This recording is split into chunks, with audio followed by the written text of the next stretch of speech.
So, I guess, as you've been hearing, we've all been spending a lot of time on the road. Tonight was actually a lot of fun for me. It's like, oh good, I just have to drive up Highway 22.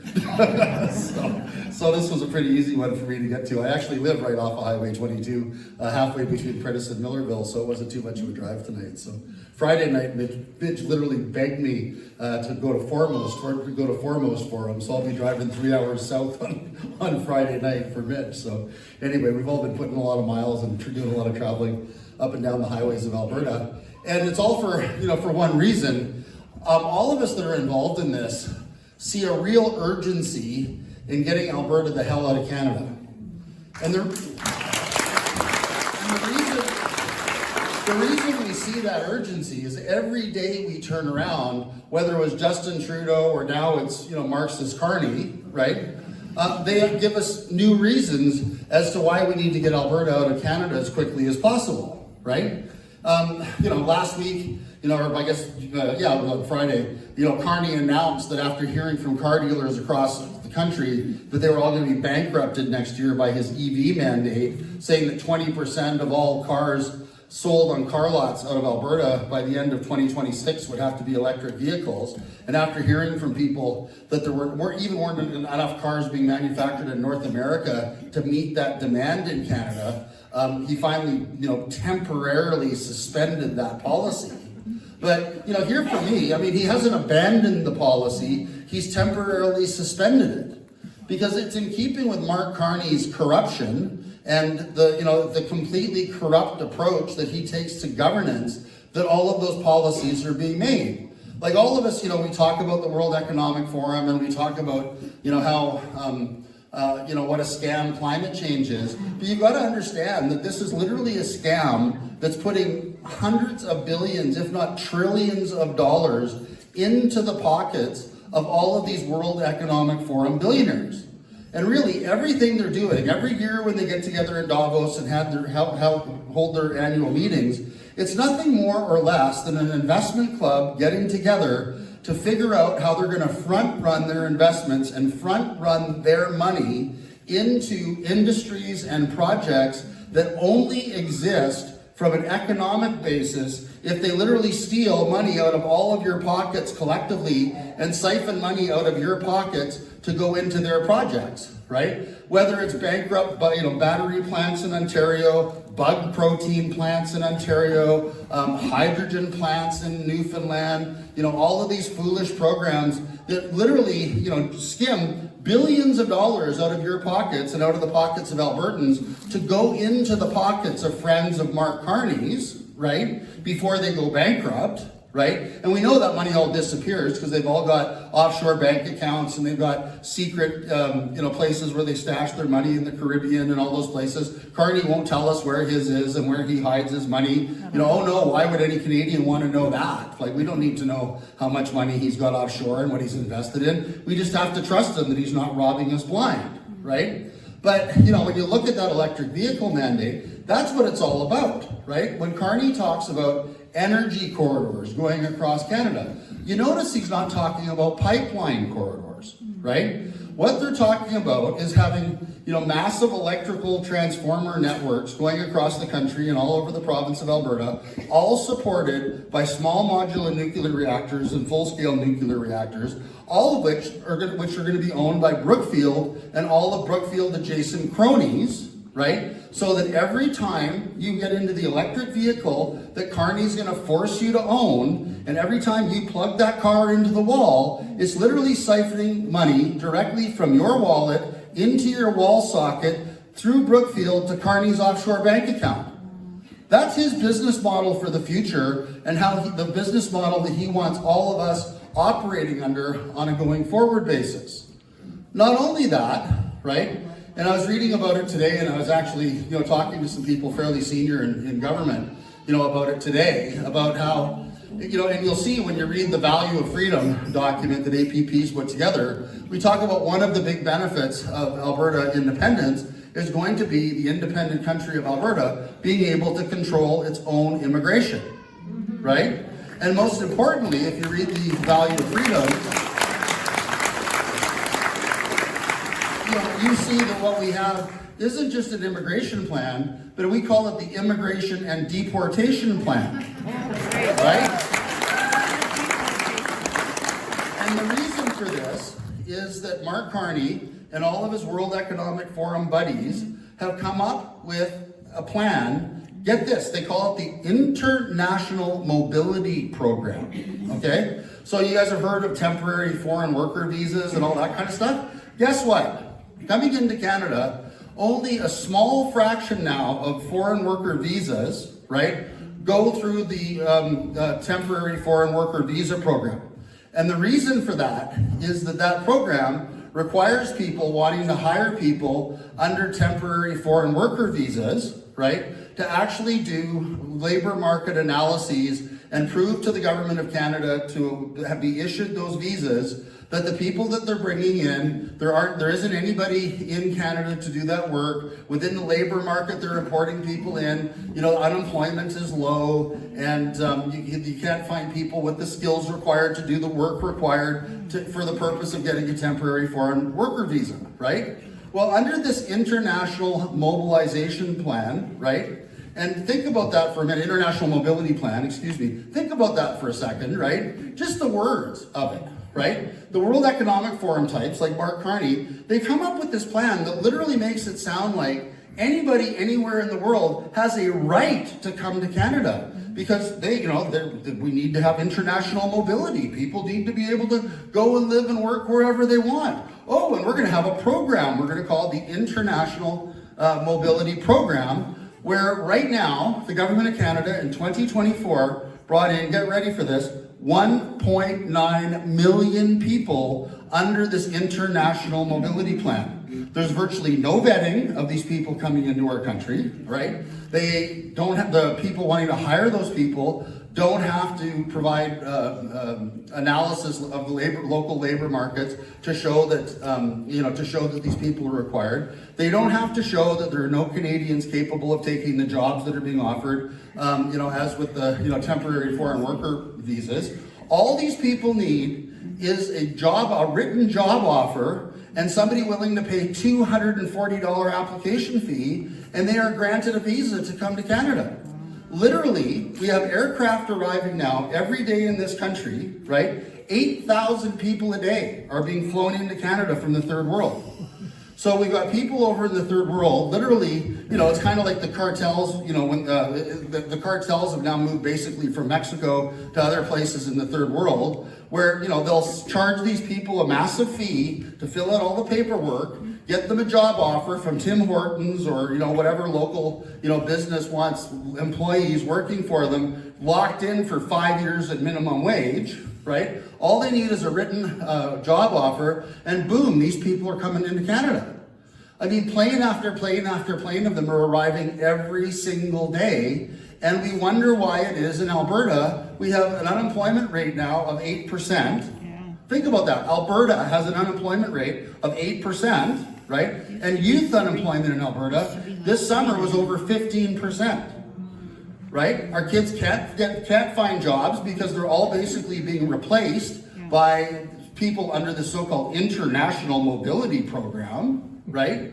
They can't afford an apartment because these people will live, 10 people to a one-bedroom apartment and split the rent between the lot of them. So all the rents in Calgary and anywhere, in Edmonton and whatever, are all, $1,800, $1,900, $2,300 a month for a one-bedroom apartment. So none of our kids can leave home. The birth rate in Alberta is the lowest it's been in decades because nobody of childbearing years can afford to have children because of this economy that's been created by all of these World Economic Forum billionaires that look at all of us as slaves or serfs in a medieval sense that are literally just here to work and be taxed for their advantage. That's the world that we now live in, right? And then on top of it, as if that's not devastating enough to our economy, right? They're also talking about bringing in a program called Universal Basic Income, right? So let's just ignore for a second that the population of Canada under Trudeau in the last 10 years has jumped from 35 million people to 42 million people, right? All of it on the backs of immigration. All these people here on visas, they have no clue who they are. None of them have been vetted for security. They don't know how many Muslim Brotherhood terrorists they've let in, how many Khalistani terrorists they've let in, how many other people that are here raising money for wars elsewhere, or for that matter, wanting to start wars here. They have no idea how many of them they've let in, where they are in the country, et cetera, right? But on top of that, they now want to bring in a program called Universal Basic Income. And under that program, a big part of this, first thing they're going to do is they're going to lower the voting age to 16. So it's a companion bill to go along with the Universal Basic Income Bill, an amendment to the Canada Elections Act. The reason they want to lower the voting age to 16 is that the plan for universal basic income is to literally completely destroy the culture of the province of Alberta and our children by making $2,000 a month available to every single Canadian citizen once they turn 17 for no other reason than everybody should get a universal income, right? So think about that for a minute. So our kids can, the minute they turn 16, they can vote a Liberal government back into power that's going to give them $2,000 a month to stay home, smoke Liberal legalized marijuana, and play video games or do whatever the hell they want, dropping out of high school, not having a plan to go back to school, not having a plan to get a job, no jobs anyway, because international mobility means that all the billionaires should be able to hire minimum wage people from the third world that we'll just flood our country with on an ongoing basis. But again, don't have to have a job, don't have to have a plan to have a job, don't have to have a plan to get to school or go to school or get a trade or anything. And they're literally going to turn all of our kids into useless drug addicts, which they're well on their way to doing in any event. I drove into downtown Calgary yesterday with my wife and my daughter to go to Cirque du Soleil. You'd think it'd be an innocent family outing. And as we're driving down Bow Trail, there's some poor soul at the side of the road at a bus shelter, in a little bus shelter off Bow Trail, back all humped over from xylazine, which is an animal tranquilizer, right, that degenerates the spine, literally shooting up on the side of the road on the way into Calgary. This is the hellhole that these people are turning our province into. With all of these Carney Trudeau generated, World Economic Forum generated, let's turn everybody into a welfare dependent, drug addict. Well, we flood the entire country with people from the third world to take all of the lower level jobs. And then at that point, we'll just continue to govern as we can because people are going to have to continue to vote for, all of the continuing welfare, socialism, and all the other programs that they're going to be stuffing down our throats that are completely antithetical to the culture of this province. So when I talk about the fact that there's an urgency to what we're doing, everybody in this room needs to internalize that Mark Carney and the Liberals that are elected in Ottawa are an existential threat to Alberta and an existential threat to every Albertan in this room. From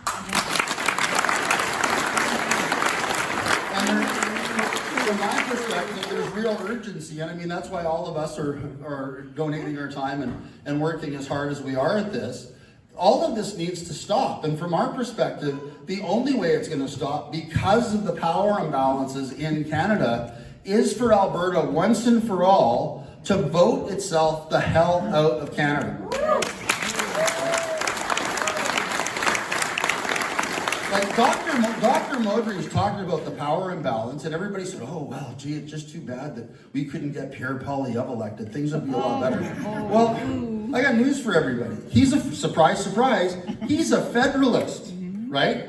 He ran on the platform of there will be no end to equalization, there will be no end to supply management, and we are not going to be doing anything to change the power structure in this country. But, if you vote for Pierre Poilievre, at least maybe we'll be able to keep our guns, and there'll be a few other things that are, somewhat less offensive, to Albertans. But make no mistake, federal conservatives are federalist politicians that will not change the existing status quo in this country one little bit. Right? Stephen Harper was Prime Minister, and again, let's look at what's, going on, and credit where credit's due. When Stephen Harper left office, the GDP per capita in Canada was 106% of that of the United States of America. So when Harper left office, the country was in relatively good shape. We had relatively low taxes, people were prospering, people were working, the country was by and large functioning, the way that it should, right? Then, flash forward 10 years later, of liberal rule, right? We are now, this year, the GDP per capita of Canada is 54% of that of the United States of America. Think about that. And then think about the fact, and keep in mind, Carney is, a central banker, right? That's another word for criminal, okay? And during COVID and after COVID, Carney and the rest of the central bankers got together and, what are we going to do to cover up all of this debt and all this ridiculous spending that all these governments did during COVID? We're central bankers. What do central bankers do? Let's print money. What a good idea. Let's just print a whole bunch of money. So if every time you go to the grocery store and you see a grapefruit for $7 a grapefruit, or you see that you basically need to take out a small car loan to buy a steak, right? Or that you're, basically all of your groceries in the last 5 years have doubled in price. Well, there's a simple reason for that. Mark Carney, the crooked central banker, along with all of his good friends in the European Union, the European Central Bank, the Federal Reserve of the United States, the Bank of England, where he was also the governor of the Bank of England, all got together post-COVID, and what did they decide to do? They collectively, without talking to any of us or without having a vote, doubled the M2 money supply. So what happens from an economic perspective when you double the amount of something? It's worth half as much. So when they talk about, all this international inflation, blah, blah, blah, well, no, they're really, the international inflation that they're talking about, can't blame Canada because, it's everywhere. No, it's everywhere that there was a central bank affiliated with Carney or that Carney was in touch with, where they all got together and agreed on what they were going to do to the money supply in a post-COVID world, through the connivance of the World Economic Forum, right? Which was to double the money supply and literally steal half of the equity in your home, half of the value of all of your savings, half of the value of all of your pensions, right? Half of the value of all of your money, whatever money you have in your pocket, is worth half as much as it was 5 years ago. All thanks to Mark Carney. This is the person that was elected by Ontario and Quebec to run Canada. What's up, everybody? Right? Honest to God, it's like I'm embarrassed at the stupidity of people in Canada. I don't consider myself Canadian anymore, so I can't say my fellow Canadians. But just the sheer stupidity of people thinking that, if you're in business, your largest customer is unhappy with you, that you don't roll up your sleeves and sit down with your largest customer and figure out what's wrong and solve the problem. Instead of going, elbows up, you're unhappy with me, I'm going to punch you in the nose. I'm going to cut off your oil. I'm going to cut off your fertilizer. I'm not going to put your liquor on my shelves anymore. I'm going to pour whiskey down the drain. That'll teach you a lesson. Right? Doug Ford, red-faced, jumping up and down like a buffoon, who doesn't even know where his oil comes from. Right? Let's cut off Alberta oil. Hey, Doug, all your Alberta oil goes down Line 5, into the States, back up to Ontario. You're going to shut down Sarnia. I didn't know that. No, and you're elected the Premier of Ontario and you don't even know where your oil comes from. That's how stupid these people are that are allegedly running the country. The gibbering Gibault, our former climate change minister, who's now the Minister of Culture and Censorship, right? The guy busily trying to shut down the internet because a lot of us think it's a lot of fun to say bad things about liberals on the internet. So I've got to shut it down, right? Well, Gibault, when all of that was going on with Ford, he didn't even know. He was the Minister of Climate Change who's been trying to shut down Western Canadian oil his entire adult life. He didn't even know that there wasn't a pipeline that ran directly from Alberta to Ontario without going through the United States.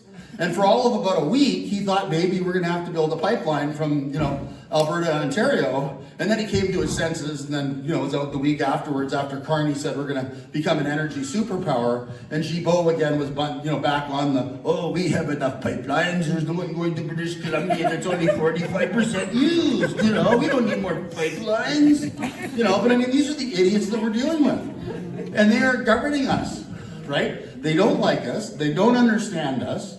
They don't understand that there is Alberta culture. Everybody who's an Albertan, we know who we are, right? We know who we are. Anybody who can't say, I'm an Albertan before I'm a Canadian, well, you're not an Albertan. Go back to Canada. You're obviously not from here.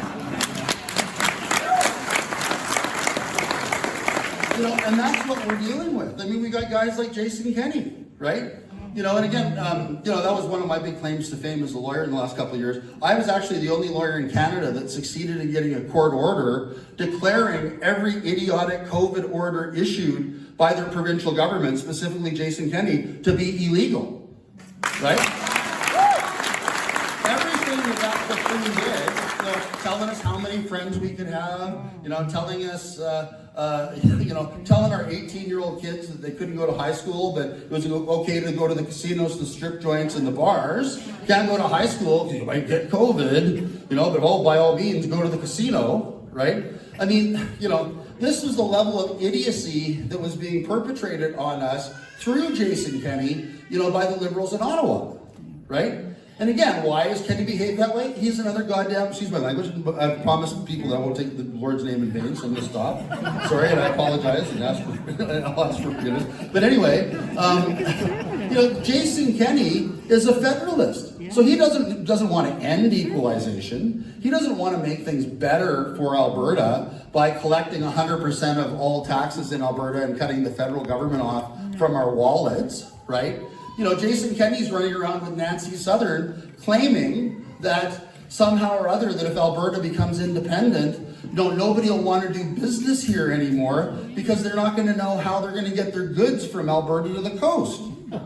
I mean, it's the stupidest thing I've ever heard. I mean, he's obviously, let's, credit where credit's due. I mean, Jason doesn't have much of an education. Last I heard, he was, as far as his education went, he went to divinity school in San Francisco for 2 years, right? And he was a divinity school dropout, right? But there's Jason Kenney saying, I met with people from, Japan and Korea, and they're really worried that if Alberta became independent, they're not going to be able to get anything manufactured in Alberta to British Columbia. It's like, okay, Jason, are you so stupid as to think that the minute Alberta declares independence, that British Columbia is going to want to shut down the rail lines between Alberta and British Columbia? 75% of all of British Columbia's economic activity flows from a port in Vancouver by train to markets in Eastern Canada, right? Nobody's going to be shutting down the railway, right?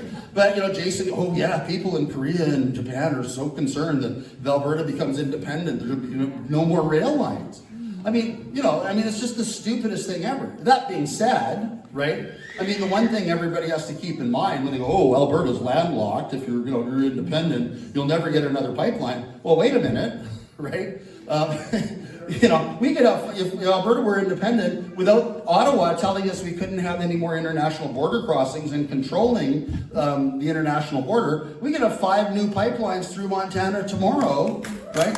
Including a pipeline into Montana through Idaho and Washington State to the port of Seattle. We don't need Vancouver. They need us a hell of a lot more than we need them, right? An independent Alberta, right? And this is what we'd like Danielle to internalize, would have a hell of a lot more leverage than she has now, on bended knee, trying to beg Mark Carney to give her another pipeline, right? And keep in mind, what does Alberta get if Danielle succeeds in getting another pipeline, if we stay in Canada?